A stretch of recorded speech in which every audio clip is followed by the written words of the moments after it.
Napakaganda po ng project ng isa nating kababayan. Ito po ay isang apartment.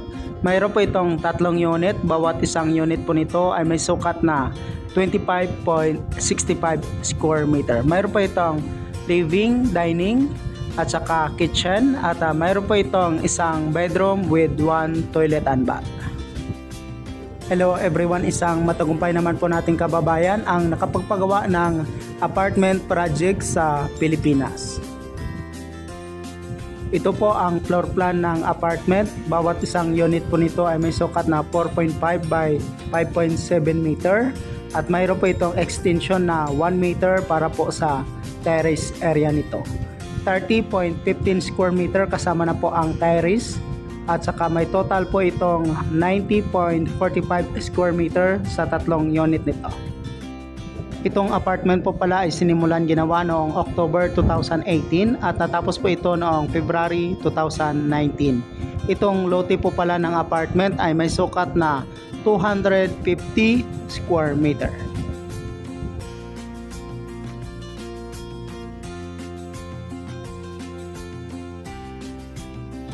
Kontrata po ang paggawa nitong apartment, materials at kasama na rin po dito ang labor.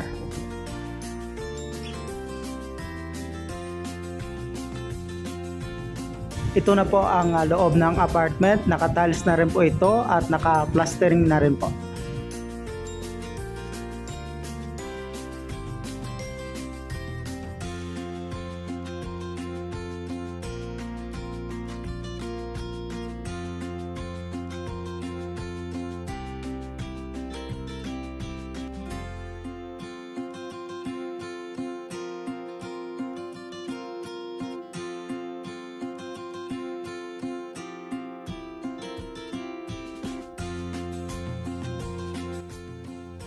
Itong apartment project po pala nila ni Sir at Ma'am ay located at Bulacan, Philippines.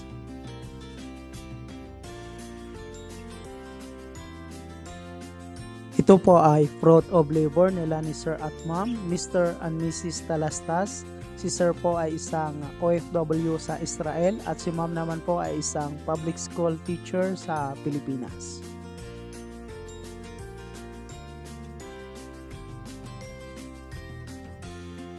Nagpagawa na rin po sila ni Sir at Ma'am dito ng fence or wall ng apartment at saka gate.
Nag-backfilling na rin po sila dito. Sa pag-backfilling po pala ay gumastos po sila dito ng halagang 35,000 pesos para po sa lupa at saka sa labor nito.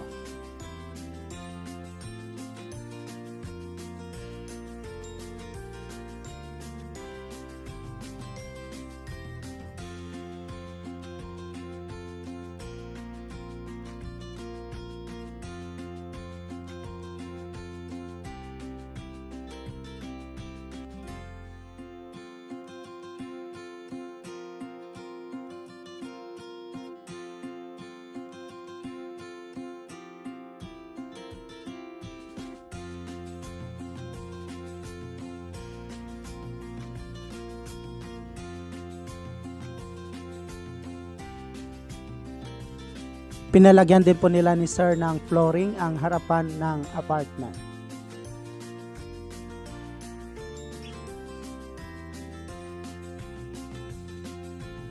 Sa paggawa po ng wall or fence, kasama na po dito ang gate at saka flooring, ay gumastos po sila dito ng halagang 130,000 pesos, materials and labor.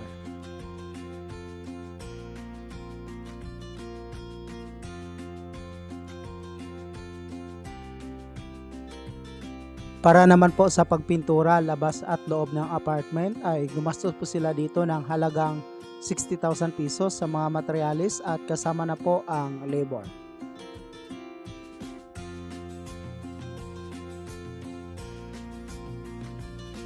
Ito po ang loob ng apartment. Ito po ang kabuuang sukat na 25.65 square meter na bawat isang unit ito.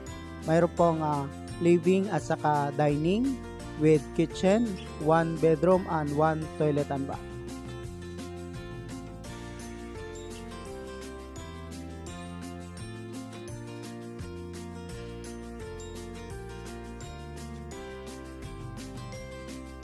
Bawat unit po pala nitong apartment ay mayroon po itong metro ng tubig at saka metroan din po ng electricity.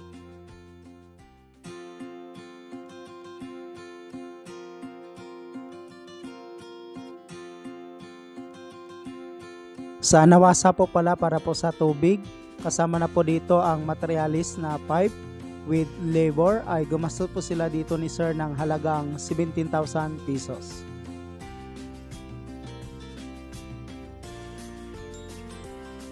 At para naman po sa pag-apply ng electricity at materials with labor nito, ay gumastos po sila ng halagang 35,000 pesos. Nagpagawa na rin po sila dito ng another extension roofing para po ito sa garage area.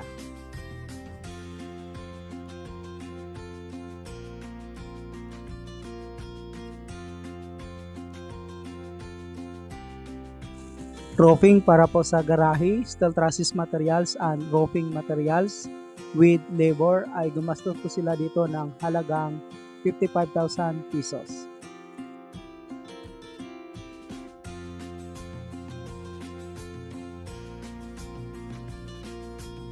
Itong 3-unit apartment po pala ay kinontrata po ito ng isang kontraktor sa halagang 900,000 pesos, materials and labor. Hindi pa po kasali dito ang fence at saka gate at saka roofing para po sa garahe.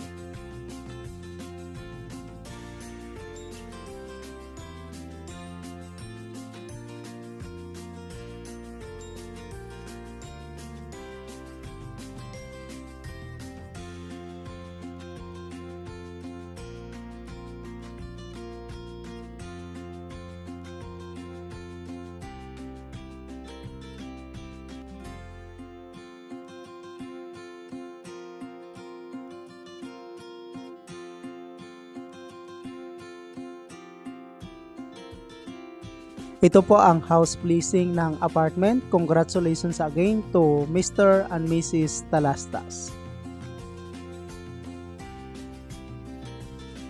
Si Sir po pala ay isang OFW sa Israel at si Ma'am naman po ay isang public school teacher sa Pilipinas. Nagtutulungan po sila sa pagpapagawa ng kanilang apartment project.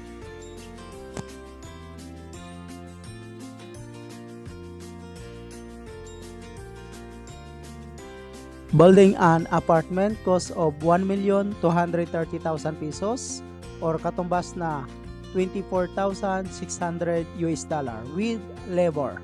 Congratulations again to Mr. and Mrs. Talastas from Bulacan, Philippines. Sa halagang 1,230,000 pesos ay kasali na po dito ang fence, gate, flooring at garahe ng apartment nito. Thank you so much mga ka-OFW. Kung nagustuhan nyo itong video na to, please subscribe na sa Randy Yero YouTube channel. Please don't forget to hit bell button for our latest updates.